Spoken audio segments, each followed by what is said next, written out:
안녕하세요, 구독자 여러분. 구독과 좋아요는 채널 운영에 큰 힘이 됩니다. 안녕하세요. 부산에서 성형외과를 운영하며 살고 있는 36살 여성입니다. 원래는 서울 강남 지역에서 근무를 했지만 제 인생의 오점을 찍고 서울 생활을 청산하고 부산으로 내려왔어요. 찬란했던 제 인생에 잿가루가 뿌려진 것 같이 엉망인 순간이었지만 지금 생각해보면 그래도 나름의 복수를 하고 끝을 맺어서인지 속은 후련합니다. 그래서 오늘은 평소 즐겨보던 사연 채널에 제 사연을 써보려고 해요. 뭐 남편이 바람을 피웠다 하면 이야기 내용이 거기서 거기겠지만 기혼 여성이라면 그리고 한 번쯤 사랑에 배신을 당했던 분들이라면 많은 공감이 될 이야기입니다. 어떤 사연인지 궁금해하실 것 같아 지금 바로 사연 시작할게요.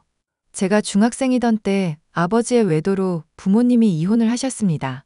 마땅한 직업 없이 주부로만 지냈던 엄마는 다행히 외할아버지에게 물려받은 재산으로 부동산 투자를 시작하셨어요.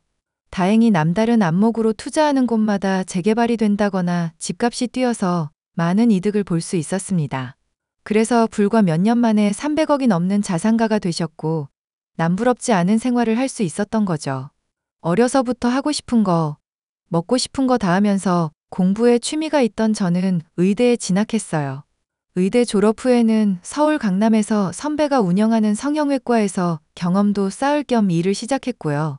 거기서 상담팀장으로 근무하던 남편과 인연이 다 1년 반 정도 연애 후 결혼을 약속했습니다. 자기야, 상견례는 어디서 하는 게 좋을까? 어디 생각해 둔 곳 있어?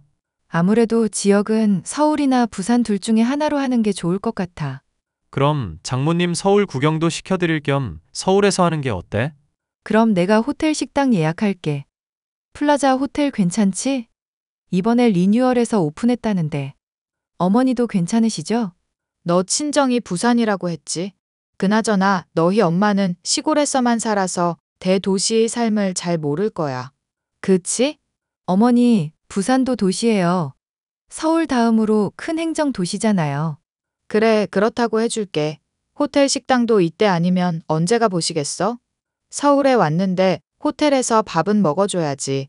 네가 적당한 곳 알아서 예약해두렴. 엄마, 부산 시골 아니야. 이 사람 집도 서울로 치면 강남인 지역에서 사는 거야. 얼마나 생활권이 좋은데? 그래봤자 서울이 아니잖니? 서울 아니면 다 시골이야. 좋으실 대로 생각하세요. 그럼 플라자 호텔로 예약할게요. 여기 주방장도 바뀌어서 이번에 평이 아주 좋거든요. 그래, 시골에서 올라온 사람 피곤하니까 좋은 거 먹여야지. 그래도 너 나름 재주 있다? 네? 어떤 재주요? 왜, 개천에서 욕 난다고 하잖아. 그게 딱 너보고 하는 말 아니니? 내가 자세히는 안 물어봤지만 그런 시골에서 살면 형편이 넉넉하지는 않을 거 아냐?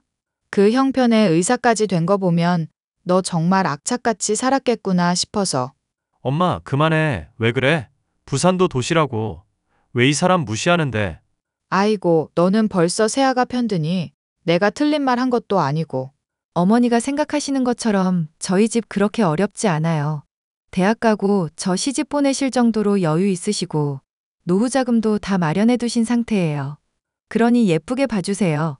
그럼 너희가 알아서 예약하고 나는 옆집 김씨랑 내일 받으러 간다. 자기야, 어머님 도대체 왜 저러셔? 미안해, 자기야. 내가 엄마 진작에 단속했어야 했는데. 우리 엄마가 진심으로 하는 말 아니니까 너무 마음에 담아두지 마. 진심이 아니면 뭔데? 왜 사람을 자꾸 살살 긁어? 대놓고 사람 무시하는 것도 아니고 정말 너무하신 거 아니야? 엄마가 잘못한 거 맞아. 내가 대신 사과할게. 화 풀어. 어머님, 성격 쾌활하시고 거침없이 말씀하시는 대범한 성격 좋아. 근데 사람 무시하는 말하거나 가끔 생각 없이 내뱉는 말씀하시는 거 고치셔야 해. 결혼해서도 이런 식으로 스트레스 받으면 난 바로 이혼이야. 뭐? 이혼? 벌써 그럴 것까지야. 내가 엄마한테 잘 설명할게. 그러니까 화 풀어. 결혼 생활 유지한다고 해도 안 보고 살 거야. 내 성격 알지? 한 번 한다면 다 하는 거. 고부 갈등 안 생기려면 자기가 중간 역할을 잘 해야 하는 거라고. 알겠어. 내가 엄마한테 잘 말할게. 사실 남편을 2년 가까이 만나오면서 친정에 대한 자세한 이야기는 하지 않았습니다. 학창 시절에도 돈 보고 접근하는 경우가 덜어 있었기 때문에 일부러 재산에 대한 이야기 더더욱 하지 않았거든요. 그저 건물 하나 갖고 있으면서 생활비 정도로만 월세 받으며 살고 있는 줄 압니다. 그리고 웃긴 건 시어머니도 부산 출신이라는 거예요. 그러면서 시골 하시는 건데 시골 살면 안목도 좁아지고 삶의 질이 떨어진다며 가끔 선 넘은 발언을 하셨습니다. 저는 남편에게 다짐을 받아내고는 우여곡절 끝에 상견례 날을 잡게 되었어요. 친정엄마도 오랜만에 제 얼굴 볼 겸 서울 여행한다며 잔뜩 신이 나셨죠. 며칠 뒤 상견례 날 긴장되는 마음으로 기다리고 있는데 상견례 장소에 들어선 시어머니가 친정엄마를 보더니 당황하는 기색인 겁니다. 친정엄마도 조금은 당황스러운지 물만 들이키다 식사하고 대화를 나누게 되었죠. 수키야, 오랜만이다. 여기서 만나게 될 줄은 몰랐네. 하하, 그러게? 어쩜 너는 하나도 안 변했니? 여전하다, 여전해. 그러게? 새아가가 네 딸일 줄은 정말 몰랐다. 세상이 이렇게 좁을 줄이야. 다 인연이니까 만난 거 아니겠니? 그러고 보니 우리도 고등학생 때 추억이 참 많았지? 상견례 자리니까 우리 이야기는 나중에 할까? 서로 필요한 말만 하자. 뭐, 다 지난 일이니까 굳이 다시 이야기해서 좋을 것도 없지. 그나저나 애들 결혼 말이야. 어떻게 준비할 건지 생각을 해봤어? 애들이 원하는 대로 해야지. 그나저나 너 혼자 새아가 키우느라 빠듯했을 텐데 혼수나 예단은 해올 수 있는 거지? 뭘 원하는지 모르겠지만 너네가 원하는 게 있으면 최대한 맞춰줘야지. 그럼 애들이 강남에서 일하니까 신혼집은 강남이나 그 근처로 하자. 혼수나 예단도 남부럽지 않게 하고 새아가도 의사고 서로 보이는 게 있으니까 무조건 최고급으로 하자고. 그건 나도 마찬가지야. 살면서 수연이 기죽이는 일은 없을 거야. 집은 내가 알아서 마련할게. 굳이 무리하지 않아도 돼. 예단이나 혼수 채워 넣는 것도 빠듯할 텐데 왜 사서 고생이야. 너 아직도 예전의 나로 생각하면 오산이다? 찢어지게 가난해서 밥도 못 먹고 너희 집에서 구걸하던 예전의 내가 아니라고. 그러니까 걱정하지 말고 원하는 거 다 불러. 뭐든지 최대한 맞춰줄 테니까. 허세는 여전하구나. 딸 자식 앞이라고 자존심 부리는 거니? 자존심이 아니라 해줄 수 있는 여유가 있으니까 그렇게 말을 하는 거지. 너는 예나 지금이나 사람 말귀 마음대로 해석하는 건 여전하네? 너 말 다 했어? 아니, 아직 다 안 했는데? 아무튼 원하는 대로 해줄 테니까 수연이 통해서 필요한 거 있으면 말해. 내 번호 알지? 바로 전화하던가. 저희는 상견례가 진행되는 동안 밥이 코로 넘어가는지 입으로 넘어가는지 모를 지경이었습니다. 긴장감 속에 상견례가 마무리되었고 엄마와 소주 한잔하며 시어머니에 대한 이야기를 들을 수 있었어요. 알고 보니 시어머니와 친정엄마는 고등학교 동창이었는데 서로 앙숙이었다고 하더라고요. 당시 외할아버지가 하던 사업이 잘 되지 않았을 시점이라 밥도 못 먹고 급식비를 못 낼 정도로 형편이 어려우셨다고 해요. 시어머니는 노는 아이들 무리였고 요즘 같으면 일진 비스름한 거였다고 합니다. 가진 것도 없으면서 자신보다 주목받는 엄마를 늘 질투해 괴롭혔다고 했어요. 그럼 어머니가 엄마 막 괴롭혔던 거야? 나만 괴롭혔게? 때리고 욕한 건 기본이었지. 나 말고도 당한 애들 많아. 내가 나서서 들이받긴 했지. 아니, 근데 왜 그때 복수 같은 거 안 했어? 왜 당하고만 살았냐고. 말했다시피 가진 게 없어서 백도 없고 돈도 없던 시절이라 어떤 짓을 해도 소용이 없더라. 그래서 아무것도 안 했어? 어휴, 나 같으면 확 그냥. 아서라 어쩌겠어. 그래도 결국 엄마가 들이받아서 사과도 받아내고 다시는 그런 짓 안 하겠다고 다짐도 받고. 그 정도면 된 거 아니냐? 역시 우리 엄마. 어머니가 결혼해서 막 나 괴롭히고 그런 거 아니겠지? 설마 그러겠어? 내 눈치 봐서라도 그런 짓은 안 할 거야. 그리고 이미 다 지난 일이고 철없던 시절이라 그러려니 해. 이제 와서 잘잘못 따지면 뭐하니? 벌써 수십 년도 더 지난 일인데. 하긴. 근데 어머니 성격이 원래 그렇게 무대뽀야? 겉은 그래도 속은 약골이야. 결혼해서 혹여나 너한테 허튼 짓이라도 하면 이 엄마가 가만히 있지 않을 거야. 그러니 걱정 말고 너희는 너희들 인생 살아. 알겠지? 알겠어. 엄마, 나 행복하게 잘 살게. 아, 그리고 박서방도 너한테 잘못하는 거 있으면 처음에 한두 번은 봐줘. 그 뒤로는 엄마가 가만 안 둬. 알겠지? 든든해서 좋아. 엄마 말대로 할 테니까 너무 걱정 마요. 오늘 늦었으니까 푹 쉬어요. 그렇게 친정엄마의 바람대로 앞으로 잘 살기로 약속하며 많은 사람들의 축하를 받으며 결혼식을 올렸습니다. 친정엄마는 시어머니가 원하는 대로 강남에 30평대 아파트를 마련해 주셨어요. 물론 제 명의로 말입니다. 혼수나 예단도 부족함 없이 해야 한다며 거의 1억 원 가까이 도와주셨어요. 시어머니가 하도 최고급을 외치시는 바람에 죄다 비싼 것들로만 맞췄는데 솔직히 마음에 안 드는 것도 있었어요. 그리고 친정엄마는 어디 가서 돈으로 꿀리지 말라며 제 계좌에 현금으로 2억도 넣어주셨어요. 이렇게 친정에서 과분한 사랑을 베푼 것에 비해 시댁에서는 금반지, 목걸이, 귀걸이 세트 받은 게 전부였어요. 굳이 금액으로 따지자면 2천만 원 정도 되었죠. 그런데 말입니다. 결혼하자마자 시어머니는 태도가 돌변해 저를 못 잡아먹어서 안달이었어요. 그러면서 말끝마다 제가 의사라는 이유로 남편한테 대접받으려고 하면 바로 이혼시킬 거라며 남편을 떠받들고 살라고 하시더군요. 아들 부심 대단한 시어머니들이 의뢰하는 말이겠거니 하고 넘겼습니다. 매달 용돈도 200만 원씩 드리는데 별도로 카드도 달라 하고 병원에 들러 제 이름 팔며 온갖 시술을 받고 가는 건 당연했어요. 제가 드린 카드는 한도가 1200만 원이었는데 드린 지 2달 만에 카드 한도가 초과되고 그 와중에 남편은 돌연 사업을 하고 싶다며 병원도 그만둬 버렸고요.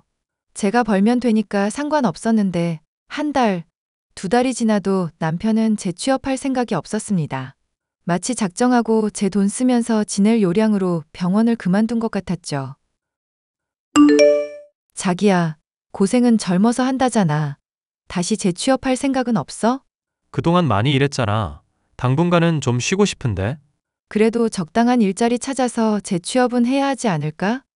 일하다가 쉬는 것도 좋지만 그래도 어느 정도 경제활동은 해야 보기 좋지. 지금 내가 놀고 먹는다 이거야? 이왕 쉬는 거 좀 더 쉬려고 그러지. 이참에 나 해외여행도 다녀오려고. 휴, 쉬고 싶다면 쉬어야지. 그나저나 쉬는 만큼 과소비하는 습관 좀 줄이자. 왜? 내가 뭐 잘못했어? 아니, 솔직히 안 하던 행동하잖아. 홈쇼핑도 필요 없는 건데도 그냥 관심 있으면 막 주문하고. 창고에 쌓인 게 몇 갠데. 아, 그거 주변 사람들한테 나눠주고 엄마도 쓰고 우리도 쓰고 하면 되지.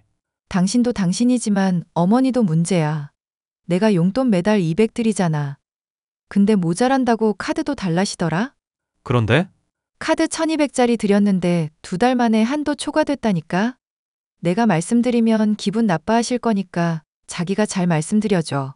아, 뭐 그럴 수도 있지. 돈이 없는 것도 아니고. 내가 잘 말할게. 당신 말대로 돈이 없어서가 아니야. 2달 동안 1200만 원 쓰는 게 적은 돈 쓴 것도 아니고 용돈도 드리는데 난 절대 부족하지 않다고 보거든? 그래서? 요점만 말해. 어머니 과소비하지 말라고 전해줘. 계속 이런 식이면 카드 회수야. 빚이 있으신 거면 말씀을 달라고 해.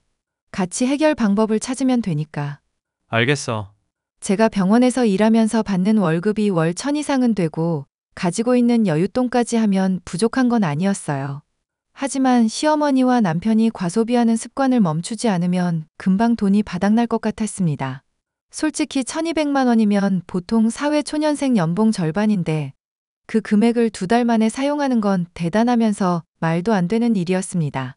저는 남편을 통해서 간접적으로 이야기도 해보고 여러 번 대화를 시도했지만 소용이 없었습니다. 카드를 한번 회수해서 한도를 낮춰버리고 당분간 드리지 않겠다고 하니 아주 난리가 나셨습니다. 너무나도 당연하다는 태도로 카드를 요구하셨고 점점 과해지는 시어머니의 태도에 저도 점점 지쳐갔어요. 제가 별다른 대꾸 없이 어물쩍 넘어가자 정말 치사하게도 아이를 들먹이며 인신공격을 하시더라고요. 결혼한 지가 언젠데 아직 아이 소식도 없냐면서 말입니다. 하루가 멀다 하고 늘 같은 시간에 연락하셔서는 비슷한 레퍼토리로 저를 쏴붙이기 바쁘셨죠. 예, 새아가 이번 달부터 용돈 좀 올려다요. 네? 용돈을 올려드려요? 제가 매달 200 드리고 카드도 드렸는데 부족하세요? 그래, 쓰다 보면 모자라지. 너 카드 한도 낮춰놨더라. 그래서 더 그런 거야. 어머니, 그 카드 한도가 결코 낮은 게 아니에요. 그리고 제가 버는 게 한정적인데 어머니 혼자 월 1000 이상 쓰시면 그거 다 누가 감당해야 하는데요? 누구긴 너지. 정현이가 일을 쉬고 있으니까 이 집의 가장은 너잖니? 어머니, 어떻게 그래요? 젊을 때 저축 많이 해놔야 해요. 미래를 생각해서 저도 나름 대비를 해야 하기 때문에 어머님이 말씀하신 대로는 조금 어려울 것 같아요. 뭐? 용돈을 못 올려주겠다고? 네. 전 그렇게는 못해요. 용돈이 20도 아니고 200이에요. 그리고 카드도 쓰시는데 뭐가 부족하세요? 남들에 비하시면 정말 많이 받으시는 거예요. 어머, 이제는 날 가르치려고까지. 없는 것들이 아주 똑같구나. 너도 네 엄마를 아주 쏙 빼닮았어. 지금 그게 무슨 소리세요? 어머니 용돈이랑 저희 엄마가 무슨 상관인데요? 참나? 꼴에 싫은 소리 들었다 이거야? 그리고 너 아이 소식 없어? 지난번에도 내가 물어봤던 것 같은데? 어머니, 하늘을 봐야 별을 따죠. 그이 맨날 놀러 다니고 집에도 잘 안 들어오고 그러는데 무슨 수로 별을 따고 아이가 생겨요? 그건 네가 알아서 해야지. 여자가 행동 처신을 잘해야 남자들이 집에 붙어 있는 거야. 결혼한 지가 언젠데 아직도 소식이 없다는 게 말이나 되니? 저희 아직 젊고 아이 가진다 하더라도 어느 정도 신혼 보내고 가질 거예요. 그러다 우리 집안 대 끊기면 네가 책임질 거냐? 여자가 시집을 왔으면 여자로서 도리를 다해야지. 뭐가 잘났다고 당당하니? 어머니, 말끝마다 여자 하시고 지금 용돈 못 올려드린다 하니까 발끈하신 것 같은데 이렇게까지 하실 일은 아닌 것 같은데요? 뭐가 아니야. 네가 평소에 똑바로 했어봐. 내가 말하지 않아도 제때제때 눈치껏 올려주고 그랬어야지. 그 문제는 차차 생각해 볼게요. 아이 문제도 그이랑 이야기해 보고요. 그래라. 그럼 난 마사지 예약이 있어서. 시어머니는 되지도 않는 말로 용돈을 올려달라거나 저를 갈구시고는 했습니다. 저도 사람인지라 처음 한두 번은 그냥 기분 좋은 잔소리겠거니 하고 넘겼어요. 하지만 한 번이 두 번이 되고 그게 계속되니 저도 기분이 상하고 말았죠. 저는 최대한 시댁과 연락을 안 하고 지내기로 했습니다. 남편은 여전히 취직할 생각은 하지 않고 모임을 자주 다녔고요. 어느 날 점심 식사를 하고 방에서 쉬고 있는데 병원 간호사가 저한테 할 말이 있다고 하는 겁니다. 우물쭈물하며 자기가 며칠 고민하다 말하는 거라며 저한테 웬 사진과 동영상을 보여주는데 아주 기가 막혔습니다. 얼마 전에 그만둔 간호사와 익숙한 모습의 남자가 있었는데 바로 남편이었어요. 알고 보니 둘이 바람을 피우고 있었는데 저에게 이 사실을 알려준 간호사와 내연녀가 친한 사이였던 겁니다. 친구 사이라도 도가 지나친 것 같아 저한테 와서 말해준 거였죠. 그날 저녁 퇴근 후 남편이 잠들길 기다렸다가 휴대폰을 몰래 보게 되었는데 더 충격적인 사실을 알게 되었습니다. 시어머니와 남편이 적당한 시기에 이혼해서 제 재산을 가로채려고 작당 모의를 하고 있었더군요. 심지어 내연녀도 가담하기로 했고 시어머니는 진작에 남편이 바람을 피우는 사실을 알고 있었던 겁니다. 저한테 용돈이며 카드며 받아서 흥청망청 썼던데 내연녀와 쇼핑도 다니고 여행도 다니느라 그런 거였어요. 저는 모든 증거를 제 휴대폰으로 전송시켰고 화를 억누르며 뜬 눈으로 밤을 지새워야 했습니다. 너무 분해서 잠도 안 오더라고요. 날이 밝자마자 연차 사용하고 변호사 사무실 찾아가서 이혼소송 상담했고 바로 변호사를 선임했습니다. 나다 점심은 먹었냐? 아니요. 이제 마지막 환자 받고 나가서 먹고 들어오려고요. 무슨 일 있으세요? 무슨 일은 너한테 할 말이 있어서. 뭔데요? 저 바쁘니까 빨리 말씀하세요. 너 신혼집명의 너로 되어 있지? 원래 암컷이 재산 쥐고 있으면 집이 망하는 법이다. 울 아들한테 집 주고 너는 직장 생활하면서 수발이나 들거라. 갑자기 무슨 소리세요? 무슨 소리긴 말 그대로야. 너네 엄마 닮아서 말귀도 제대로 못 알아쳐먹니? 뭐라는 거야? 길거리에 나 앉아봐야 정신 차리실래요? 뭐? 너 지금 뭐라고 했어? 저도 말 그대로예요. 길거리에 나 앉고 싶으시냐고요. 무슨 말버릇이 그래? 아무튼 너는 남편 내조나 잘해. 그리고 슬슬 아이 가질 준비해라. 병원도 조금 쉬는 게 어떻겠니? 제가 왜요? 왜 굳이 병원을 그만두면서까지 아이를 가져야 하고 내조해야 해요? 오히려 그 사람이 외조해줘야죠. 제가 돈 벌어다 주는데. 여자가 남자 길을 살려줘야지. 지금은 쉬고 있어도 장차 큰일을 할 애다. 아이 낳고 쉬면 내가 나중에 병원 소개해주거나 알아서 취직하면 되잖니. 너 그 정도 능력도 안 돼? 그러면서 우리 아들이랑 결혼한 거야? 어머니, 말씀은 똑바로 하세요. 능력은 차고 넘치죠. 없는 건 그이가 없는 거고요. 안 그래도 저도 말씀드릴 거 있었거든요. 뭔데? 저 그이랑 이혼하겠습니다. 왜인지는 어머니가 더 잘 아실 거예요. 야, 너는 이혼이 그렇게 쉬운 줄 아냐? 이참에 재산 분할하면 되겠구나. 부부가 가진 재산은 공동 재산인 거 알지? 신혼집 시세가 18억이니까 더도 말고 9억 내놔라. 뭐라고요? 9억이요? 9억이 뉘 집게 이름인가 위자료에 보상금 거하게 토해내고 싶지 않으시면 입 닥치고 가만히 있으세요. 뭐? 비야. 저는 그 길로 이혼 소송을 진행했습니다. 당연히 상간녀 소송도 진행했죠. 모든 사실을 친정엄마에게 알렸고 당장이라도 서울에 오시려는 거 겨우 막았습니다. 그리고 시어머니가 그동안 흥청망청 써버린 돈도 모두 보상받길 원한다며 청구 소송을 걸어버렸어요. 이혼 소송을 진행하면서 알게 된 건 시댁은 가진 것 없는 빈털터리였다는 겁니다. 자갈하며 살고 있던 아파트도 전세였고 당연히 모아둔 재산도 없는 상태였어요. 제가 가진 증거가 워낙 명백해서 이혼 소송은 당연히 저한테 유리하게 흘러갔습니다. 모든 소송에서 승소해서 위자료, 보상금으로 1억 가까이 받았어요. 상간녀 소송에서도 승소해서 3천만 원 받아냈고 남편은 당장 가진 돈이 없어서 전세금 빼서 돈을 지급해야 했습니다. 결국 남편과 시어머니는 방 2개짜리 지하 3방이 있는 달동네로 이사했고 보란듯이 잘 살아보겠다며 사업하려고 대출까지 받았는데 결국 사업은 코로나의 여파로 시작도 못하고 망해버렸죠. 상간녀가 남편의 전 재산을 들고 잠적해버린 겁니다. 남편은 엎친 데 덮친 격으로 빚더미에 앉게 되었죠. 아르바이트를 전전하며 이자를 겨우 갚아나갔고 그렇게 두어 달의 시간이 흘렀습니다. 야, 이수연, 돈 내놔. 있는 돈 없는 돈 가져가서 너만 잘 먹고 잘 살면 그만이냐? 여기가 어디라고 찾아와? 네 따위가 올 곳이 아닌데? 당장 나가지 못해? 영업방해로 신고당하고 싶어? 어차피 네 병원도 아닌데. 야, 당장 돈 내놔. 안 그럼 안 나가. 못 나가. 예물로 줬던 금반지랑 목걸이라도 줘라. 어차피 차고 다니지도 않는 거 내놓으라고. 다들 왜 이제 와서 행패세요? 이혼한 지 2달이나 지났고 지금 이러는 거 법적 문제 생깁니다. 법적 문제? 고소라도 한다고? 야, 이 미친년아. 해볼 테면 해봐. 우리는 더 이상 무서울 게 없는 사람들이야. 말이 안 통하네요. 제 병원이라면 그러든지 말든지 두겠는데 보다시피 제 병원도 아니고.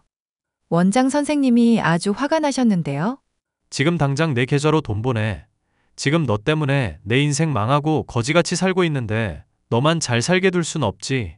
닥쳐 미친놈아. 어디 와서 행패야? 네가 잘못해서 그 꼬락선이 난 거잖아. 인생만 중요하고 남의 인생은 아무것도 아니냐? 그거 다 네가 자초한 거니까 알아서 해결하던지 마음대로 해. 돈 달라고? 여기까지 오느라 고생했으니까 집에 갈 택시비 정도는 줄게. 뭐? 야, 시어머니와 남편은 병원에 찾아와 한참을 행패를 부리더군요. 자기들이 가진 돈이 없으니 어떻게 해서든 한 푼이라도 받아내려는 심산이었습니다. 하지만 넘어갈 제가 아니었고 저는 경찰을 불러 그들을 병원에서 내쫓아버렸어요. 그 뒤로도 한참을 찾아오며 난동을 부렸지만 법적 처벌을 가할 수밖에 없었습니다. 접근 금지와 통신 제한을 걸어버렸죠. 저는 다니던 병원을 그만두고 서울 생활을 정리하고 부산으로 내려갔습니다. 친정엄마 명의로 된 건물에 성형외과를 오픈했어요.